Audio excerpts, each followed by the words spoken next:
नमस्कार, welcome to the healing बिंदू. तर आज आपण जाणून घेऊया आपल्या राग नियंत्रण कसं करायचं, जे आपल्याला दुसऱ्यांवरती काढता येत नाही, पण त्याचा त्रास आपल्याला नक्कीच होत असतो. मग ते लहान असो मोठा असो, पण ह्याचा इम्पॅक्ट आपल्या हेल्थवरती हा नक्की पडत असतो.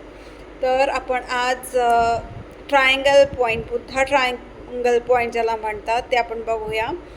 ह्या ट्रायंगलने, ह्या प्रेशर पॉईंट्सने जर तुम्हाला काही त्रास आहे, आय मीन राग खूप जास्त येतो, ते कोणी काही केलं, तुमचे सिनियर लोकांनी तुम्हाला काही त्रास दिला आणि तुम्हाला त्यांच्यावरती राग काढता येत नाही, तोच राग तुमच्या शरीरामध्ये तो त्रासदायक होऊ शकतो.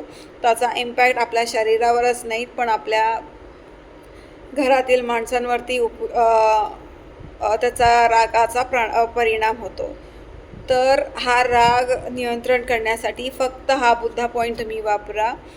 कमीत कमी 8 ते 10 दिवस जेव्हा जेव्हा तुम्हाला असं फ्रस्ट्रेशन, राग वगैरे होत असेल, तर हे पॉईंट्स नक्कीच करून पहा, तुम्हाला याचा फरक जाणवेल. तर ह्याचे 3 पॉईंट्स असतात, हा आणि हा इथे एक असतो. ह्याला बुद्धा पॉईंट असे म्हटले जाते आणि हा खरोखरच खूप उपयोगी आहे. ओके, हा फक्त दाबायचा आणि सोडायचा, हे असं प्रेस करायचं आणि सोडायचा.